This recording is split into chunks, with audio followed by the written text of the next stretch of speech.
harusnya mempertahankan demi anak. What do you think? Kalau aku, I cannot speak for anyone. Aku cuma bisa speak for myself. Kalau menurut aku bertahan buat anak tuh it's not working for me karena I am not happy in the marriage. Jadi I wanna be a happy mother. That's why aku memutuskan kayak untuk berpisah. Kayak menurut aku I will be happier alone. Dari sekitar aku tuh mereka yang bertahan adalah karena otomatis finansial, karena mungkin mereka ketika mereka berpisah mereka tidak ada pemasukan, terus kayak ada juga yang mikir bahwa menjadi single mother itu adalah stigma yang kurang baik, apalagi di Indonesia. Kamu Gemini ya? Iya. Aku langsung tahu loh kamu Gemini. Langsung ketahuan. Iya, kreatif director aku juga Gemini.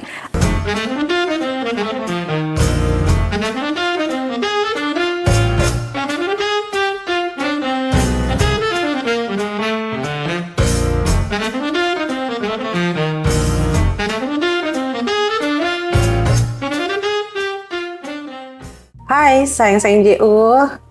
Kali ini aku pengen kasih paham nih. Kalau cinta di pernikahan nggak seindah kisah di film-film. Hari ini aku kedatangan Aura Kasih. Nggak sih? Aura Kasih. Kau mirip loh. Aduh, jangan dong. Jangan ya, nggak apa-apa juga sih. Nggak mau nanti jadi omongan. Iya. Aura Kasih namanya janda juga dia kan? Ya. Udah janda kan dia ya? Iya. Hai Dita. Halo, how are you? Baik.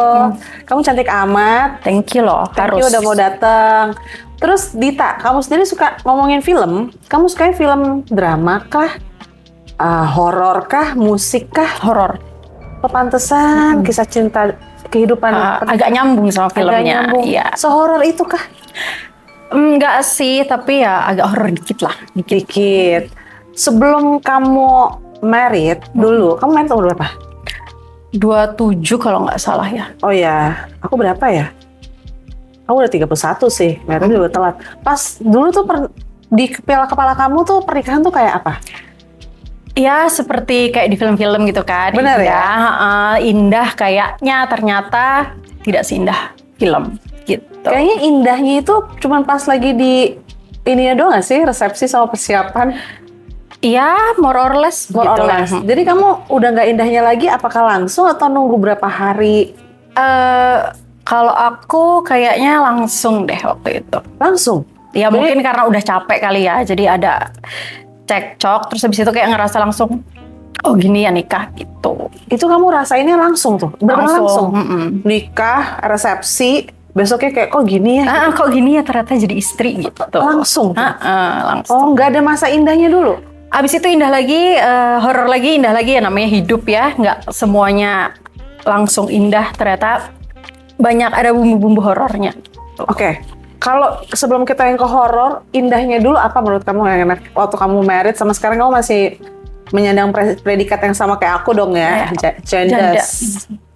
Indahnya ya kayak waktu itu kayak bangun tidur nggak sendirian, terus bisa cuddling. Iya kayak ada yang diajak ngobrol sampai ngantuk. Kalau pacaran kan malam pulang ya, kalau ini tuh kayak tidur bareng, bangun bareng gitu. Tapi itu enak, tapi sisanya ya ternyata enggak. Tapi dia sebenarnya diajak ngobrol enak. Diajak ngobrol enak.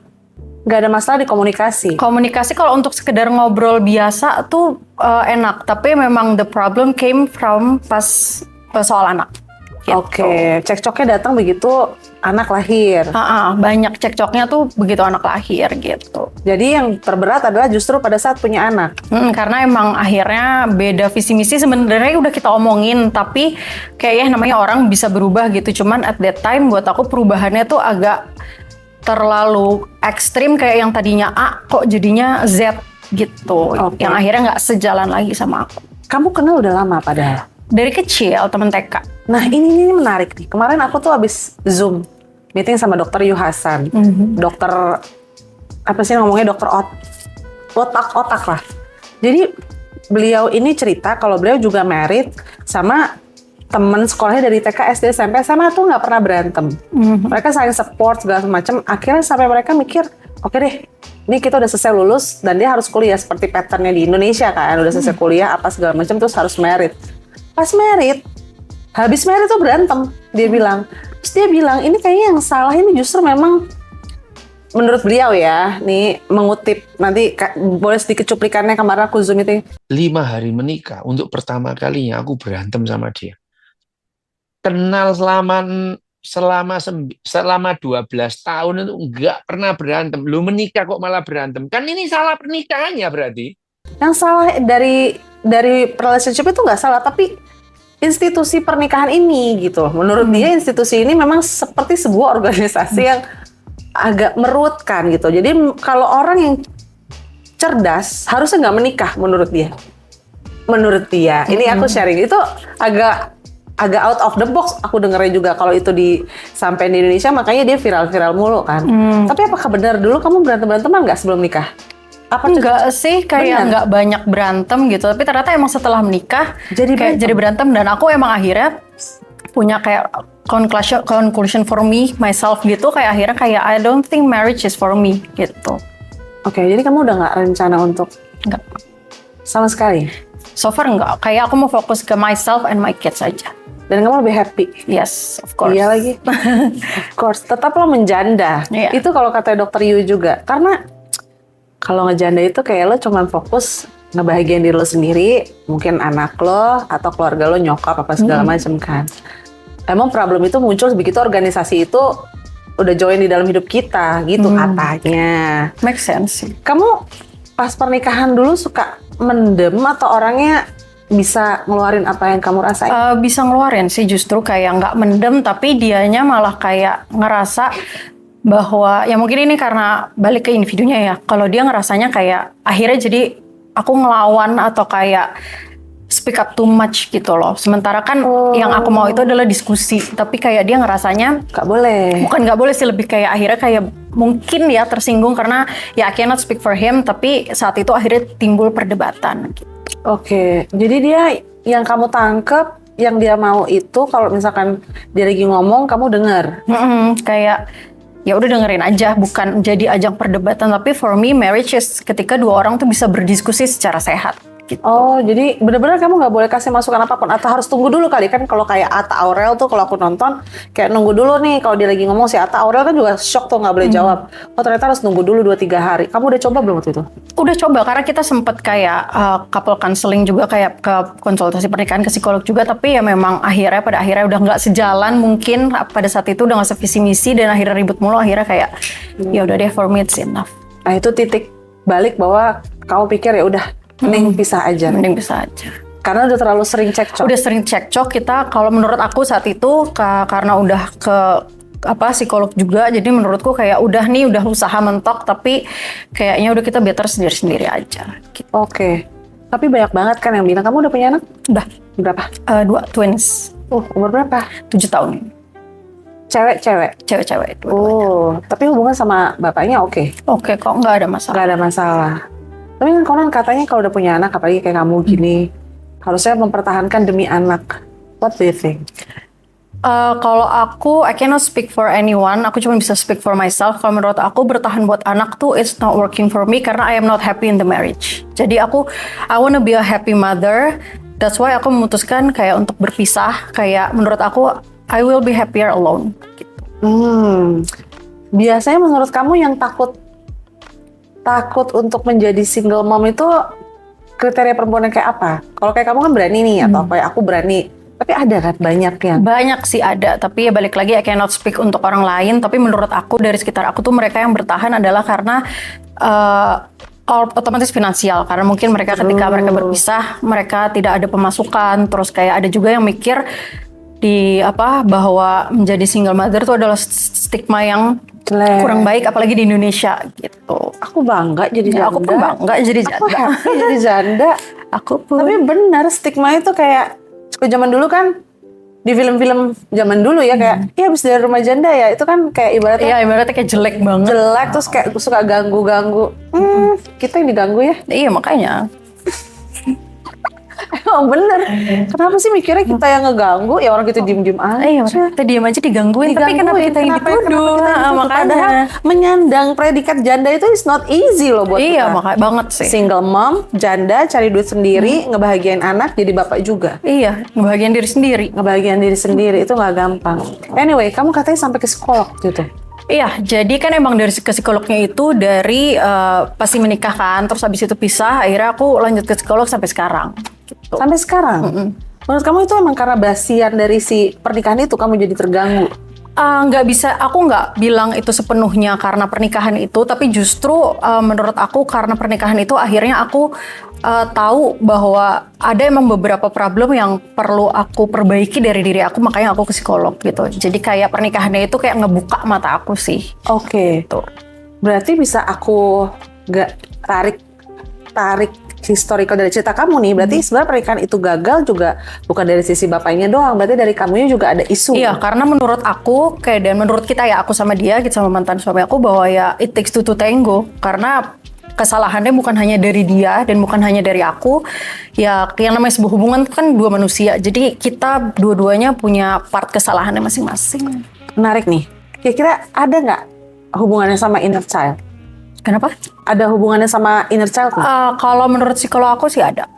Oh, oke. Berarti kamu ada trauma-trauma juga. Aku ada, dia juga ada. Jadi ya balik lagi memang akhirnya karena ya yang namanya semua individu manusia itu kan memang punya mental issues, bukan issues ya, lebih kayak punya masalahnya sendiri, punya bebannya sendiri. Nah ya akhirnya ada yang berpengaruh ke hubungan, ada yang berpengaruh ke kerjaan. Nah kalau aku mungkin akhirnya jadinya berpengaruh ke hubungan gitu.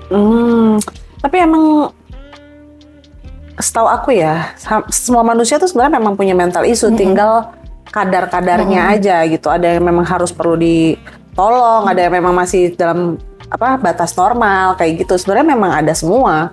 Aku ada, kamu ada, semua juga ada. Terus kalau misalkan kamu ngomongin lagi flashback tentang pernikahan, apa yang bisa kamu sharing buat mereka yang mungkin mau nikah nih gitu kan? Apa yang harus dipersiapin menurut kamu? Mental sih, mental dan bener-bener kayak diomongin, karena pengalaman aku udah ngomongin aja itu tuh masih dianya bisa berubah gitu. Perubahan it's fine, tapi kayak kalau menurut aku ya kayak counselingnya tuh dari sebelum nikah, karena kita semua tuh pasti punya kayak ya problem mental sendiri. Jadi kalau misalkan bisa konsul dari awal itu I think it's lebih baik gitu. Perubahan apa sih? Boleh contohin satu nggak sih? Misal apa? Misalnya, nanti anak kita gedein di sekolah A ya gitu. Tapi ternyata kayak kalau di aku sendiri lebih ke prinsip agama sih. Jadi kayak aku maunya gini, dia maunya gini yang bertentangan akhirnya sama aku gitu. Prinsip agama. Yang nurun ke anak juga. Beda agama? Enggak, sama. Cuman kayak misalkan memang dia punya beliefs-nya sendiri, aku punya beliefs-nya sendiri. Maksudnya kita udah pernah omongin, tapi akhirnya kayak pas anaknya lahir kok prakteknya beda gitu. Jadi dianya kayak kurang setuju sama apa yang aku lakukan. Akhirnya itu yang jadi bikin berantem. Oke. Kesulitan terbesar menurut kamu setelah kamu menyandang predikat janda dan single mom apa? Kesulitan karena predikat nggak ada sih. Nggak ada ya? Menurut aku nggak ada, karena ya satu, aku jadi janda bercerai secara baik-baik dan aku nggak ganggu rumah tangga orang, jadi I have no problem with the janda. Kamu setuju nggak sih kalau di Indo nih masih kayak gini nih stigmanya? Kamu janda cerai hidup apa janda cerai mati? Kalau cerai, iya benar ya, Iya, cerai benar, mati cerai. itu, oh ya ampun, dulu meninggalnya kenapa suaminya, gitu kan? Kayak, oh kasihan nih gitu, layak untuk dinafkahin, gitu kan? Tapi kalau cerai hidup kayak, kamu kenapa cerai? Gitu kan? Kenapa cerai atau enggak kayak ada masalah apa? Siapa Masalah nih yang apa? bermasalah gitu? Iya, Kesana betul. kayak akhirnya jadi, atau enggak pertanyaan yang paling sering tuh gini, siapa yang gugat cerai? SF kayak siapa yang gugat cerai itu akhirnya jadi tolak ukur dan tolak nilai orang. Betul. Oh kalau suami yang nyerain, istrinya nih yang bermasalah. Kalau si ceweknya yang nyerain, si cowoknya nih yang bermasalah. Padahal nggak selalu kayak gitu. Tapi ini kita diskusi ya. Kamu waktu itu yang gugat siapa? Aku. Sebenarnya dua-duanya. Tapi yang suruh maju kamu. Enggak, jadi waktu itu dia gugat, aku gugat. Jadi karena pas kita waktu itu berantem kan kita nggak ngomongan tuh. Jadi kita ternyata sama-sama gugat, dan itu lucunya adalah kita sama-sama gugat di hari yang sama. Jadi aku tahu dari lawyer aku, karena aku pakai lawyer kan. Jadi ini mantan suami kamu juga gugat loh hari itu, tapi akhirnya pakainya maju di gugatan aku. Kayaknya kita seru juga antara kapan-kapan kita undang lawyer. Yang konon katanya gini nih, kalau yang gugatnya si pihak perempuan akan memudahkan pihak laki karena nggak harus bayar ina inu ita itu tuh. It's true sih. Ada kalau apa ada mutah, idah dan lain-lain. Tapi kalau yang gugat si laki-laki harus memberikan, kecuali kalau mereka memang udah sepakat ya di belakang. Tapi kalau nggak sepakat agak repot tuh si laki-laki. Iya, karena harus banyak nafkah yang dia bayar kan, selain tunjangan anak kalau punya anak. Betul, dan itu agak pricey tuh. Ya lumayan, mutahidah tuh lumayan. Bisa memiskinkan laki-laki tuh konon katanya kan? Iya bisa katanya. Itu sebenarnya juga yang bikin laki-laki tuh takut bercerai. Ya ada yang kayak gitu. Karena kan mereka build mungkin bareng duitnya. Tapi begitu cerai kayak harus bagi dua aja, even kayak nggak rela mungkin ya. Padahal ibu dari anak-anaknya kan. Iya, itu tapi banyak ya namanya juga di circle aku. Jadi nggak mau cerai karena nggak mau bagi dua sama bininya tuh ada. Iya ada banyak. Kalau aku kayak saat itu ketika aku memutuskan untuk berpisah, aku udah lebih kayak yang aku perjuangkan saat itu adalah hak asuh anak aja sama tunjangan. Sisanya ya mungkin karena aku sendiri udah kerja, jadi aku nggak begitu mikirin kayak nafkah mut'ah, idah dan segala macam tuh udah. Yaudah deh terserah deh, yang penting pisah secara resmi. Abis itu udah kita hidup jalan masing-masing. Makanya aku nggak terlalu musingin untuk pakai nafkah siapa nih. Yang penting tunjangan anak dan hak asuh anak itu di aku. Nah ini sebenarnya pesan buat perempuan ya. Salah satu bargaining power kita adalah pada saat kita bisa mencari duit sendiri. Kita bisa punya backup finansial sendiri. Jadi kalau terjadi sesuatu, it happens to us, kan kita nggak ada juga yang mau jadi janda, nggak ada juga yang mau cerai, nggak ada. Cuman kalau memang itu harus terjadi, kita bisa decide memang untuk diri kita sendiri. Maksudnya emang I'm deserve to be happy nih, gue mau keluar. Tapi kalau nggak punya bekal finansial yang cukup, akhirnya stuck tuh biasanya, betul ya? Betul sih, tapi ya kayak aku akui juga di awal pisah tuh juga it's not easy for me. Maksudnya aku kerja, tapi kan untuk ngidupin langsung pisah dan aku cerai yang pakai gugatan aku, otomatis aku nggak dapet nafkah mutaidah dong. Jadi aku kayak bener-bener sendiri. Nah itu juga struggle-nya tuh ya bisa dibilang lumayan. Dan aku juga nggak malu mengakui bahwa I am privileged karena aku akhirnya balik ke rumah orang tua gitu. Jadi aku nggak perlu pusing mikirin kontrakan dan segala macam. Akhirnya aku memutuskan untuk balik ke rumah orang tua karena emang pisahnya juga pas anak masih kecil. Gitu. Ayahnya emang nggak ngasih nafkah? Pada saat itu nggak. Tapi sekarang? Sekarang ngasih. Pada saat itu nggak ngambek dia kali ya? Iya mungkin lah, maksud aku kalau ngomonginnya sekarang udah menurut aku ya wajar aja sih orang namanya ngambek ya, kayak kesel dia. Kesel kenapa lu yang nggak bikin gugatan, orang dia juga mau bikin. Tapi waktu itu dia yang menarik gugatannya. Oh dia untung soalnya. Iya makanya jadi kayak tapi saat itu aku udah nggak mau pusing, terserah deh, yang penting kita pisah, hak asuh di aku, tunjangan anak-anak ada, sisanya ya udah karena aku percaya kayak aku bisa kerja dan segala macem, jadi ya nggak mau pusingin soal ini. Oke. Kamu bisnis apa nih, by the way? Aku bisnis sekarang di food and beverage. Dari dulu kah kamu bidangnya itu? Enggak, kalau dari dulu aku itu dari sebelum nikah itu aku beauty blogger.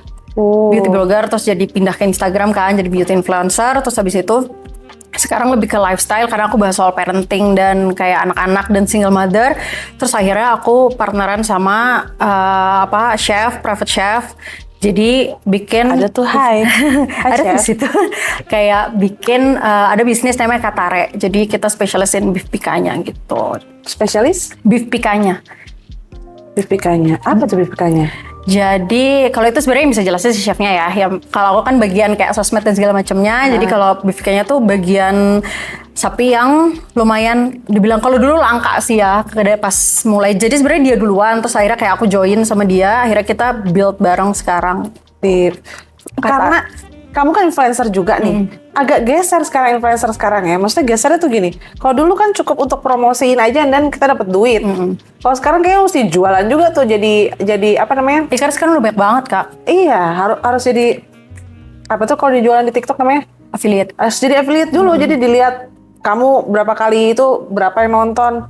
Iya, itu. Lebih pinter ya sekarang brandnya. Iya dong, karena ya namanya bisnis harus nyari untung kan. Iya. Kalau dulu kan kayak ya udah influencer aja. Bayar Karin, yang penting dia promote selesai. Nggak harus makanya kayak jualan TikTok live shop.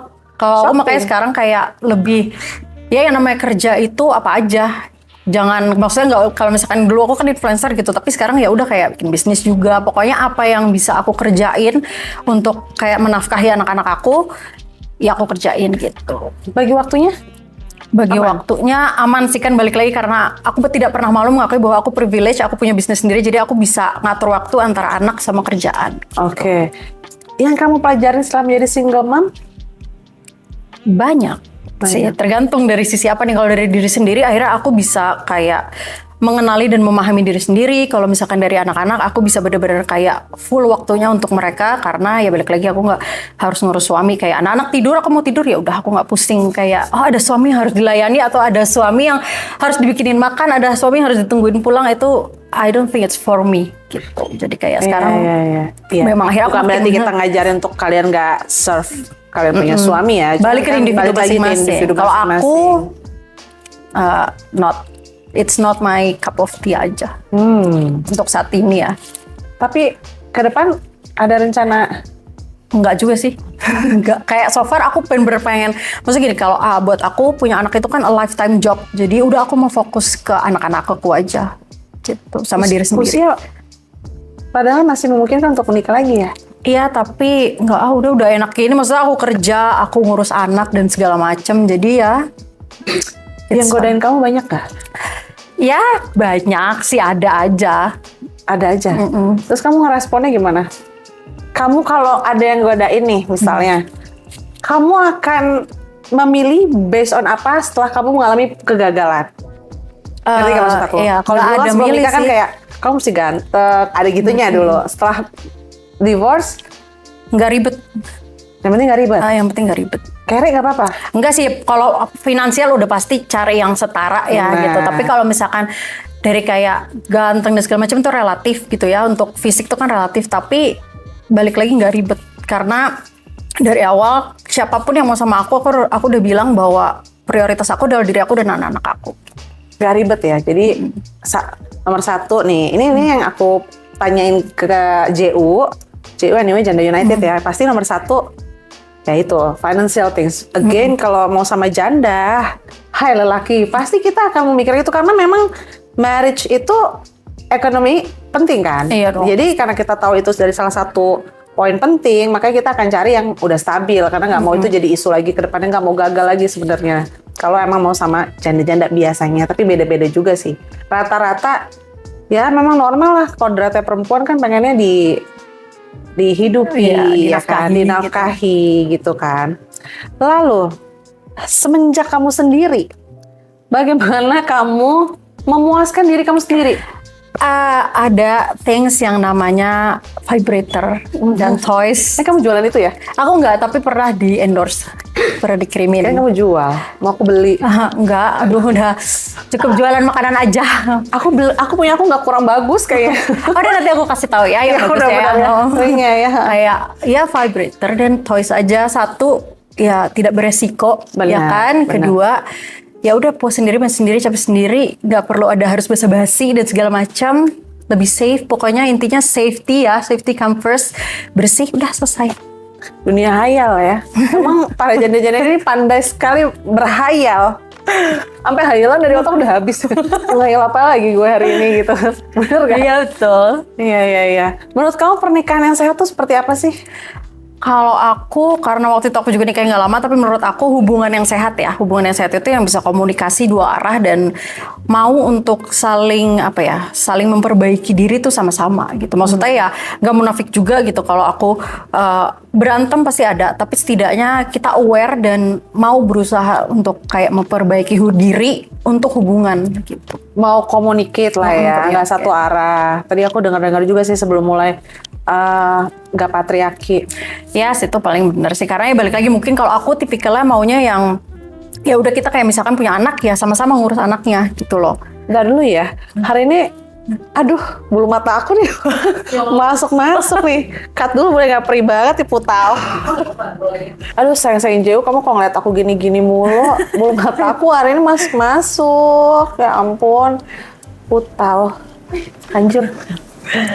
Aku masih penasaran nih. Kamu udah menjadi berapa lama? 7 tahun lah kira-kira. Kesepian nggak? Enggak sih. Wow. Enggak sama sekali. Enggak. Karena ya balik lagi dari aku putuskan berpisah, tujuan utama aku adalah emang I dedicated my life for my kids and myself gitu. Ya aku harus banyak belajar deh sama dia. Soalnya aku orangnya baperan. Kamu kayak orangnya apa? Baperan nggak? Enggak sih. Oh, kamu di mana itunya? Psikolognya di mana? Ada, nanti aku kasih rekomendasi juga ya. Ada di utang aku banyak hal loh. Psikolog, vibrator. apalagi Apalagi kamu punya. Terus si sapi apa tadi? Sapi apa tadi yang kamu jual? Oh iya, itu makanan beef pikanya katare. Oh iya, sapi pikanya. Baru dengar gue. Apalagi tuh? Itu mahal nggak?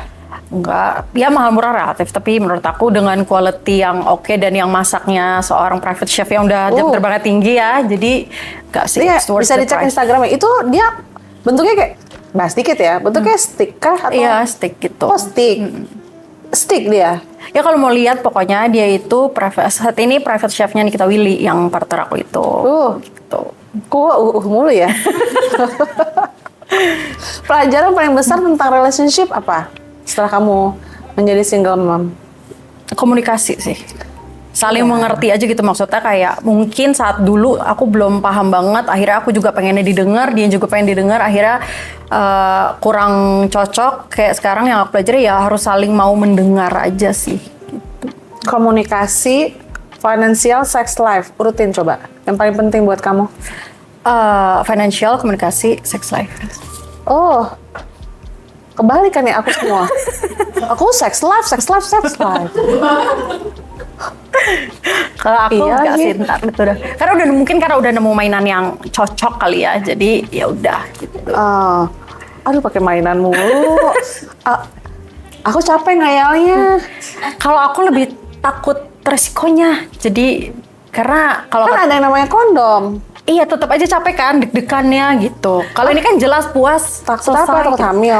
Karena aku dulu dokter aku Kamu di WhatsApp aja udah hamil ya? Nah, Tidak kayaknya hari karena gitu, hamil. keluarga aku gitu subur semua, jadi harus hati-hati. Jadi udah paling aman Oh, wise dia takut aja. hamil. Karena kan aku yang kemarin juga nggak program, bener-bener kayak dapat langsung 2. Dan dokter aku udah wanti-wanti banget kayak kamu tuh subur banget ya, jadi harus hati-hati. Wah agak parno nih gitu. Jadi udahlah itu yang cari aman cari aja. aman. Aku pikir aman yang lainnya.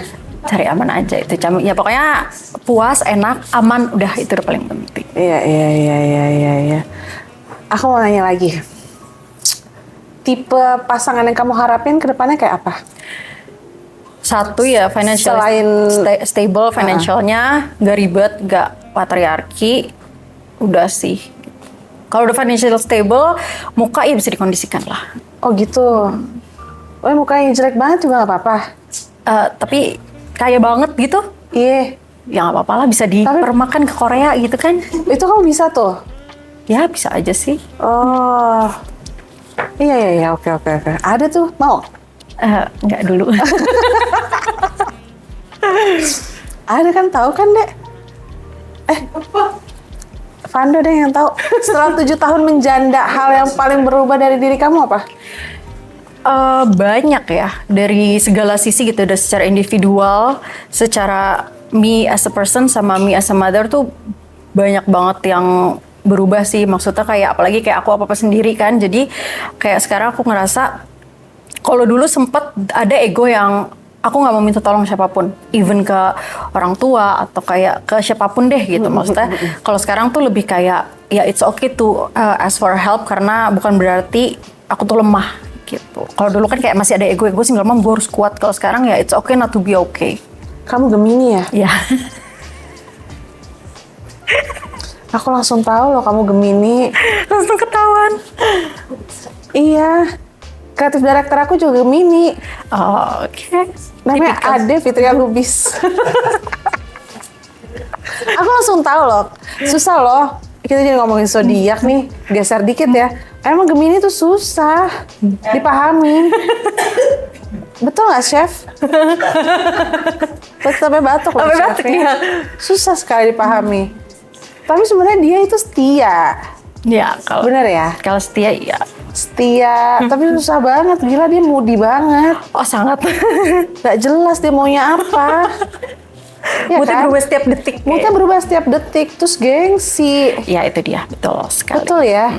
Aku langsung tahu loh dia Gemini. Oh my god, oke.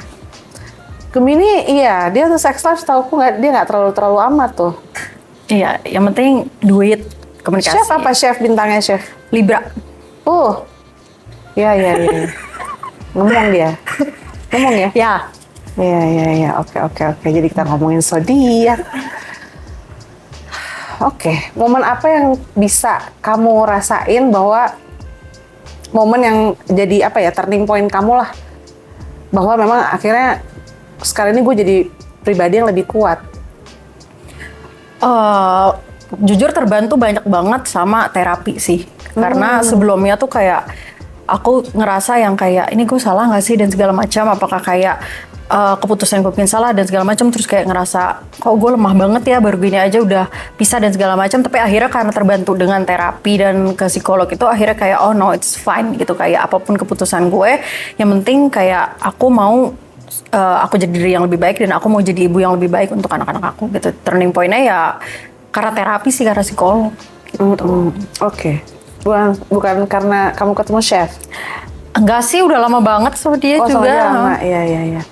Bukan karena kamu sering makan sapi enak gitu ya? Mungkin bisa itu kayak akhirnya jadi lebih waras karena asupan proteinnya terpenuhi. Iya.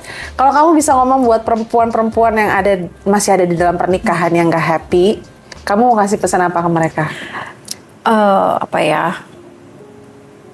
Jangan sampai kamu kehilangan diri kamu sendiri sih, itu yang penting ketika di pernikahan. Mau akhirnya pisah atau bertahan, make yourself a priority gitu. Karena kalau yang mau bertahan, your husband need a happy wife and your kids need a happy mother. Oke, terakhir pesan untuk single mom di luar sana? Kalian semua hebat and everything is gonna be okay. Iya, karena kamu juga udah pernah ngelewatin ya. Ngelewatin banyak banget naik turunnya kehidupan finansial dan segala macam. Jadi kayak ya semua itu ada prosesnya. Jadi buat yang pada naksir Dita, mohon maaf nih, dia lagi nggak buka-buka lowongan dulu, lagi nggak pengen nikah. Kecuali kamu kaya banget. Jelek nggak apa-apa katanya. Katanya kayak banget. Karena kalau kamu jelek, karena kamu nggak kaya, gimana ngerubahnya katanya gitu. Pusing kan? Kalau duitnya banyak, bisalah ke Korea. Bisa ya, bisa dibawa. Kalau nggak punya duit, amsyong sih. Ya udah mendingan sendiri aja. Sendiri aja deh. Apalagi dia Gemini. Wah berat sih. Udah. Mending, mohon maaf, belum dibuka. Oke, kadang yang perlu kita lepasin itu bukan cintanya ya, tapi ilusi tentang cinta itu sendiri. Jadi single mom atau jadi janda, mungkin itu bukan akhir, tapi justru awal yang membuat diri jadi lebih jujur, lebih sadar, dan berani untuk milih diri sendiri. True.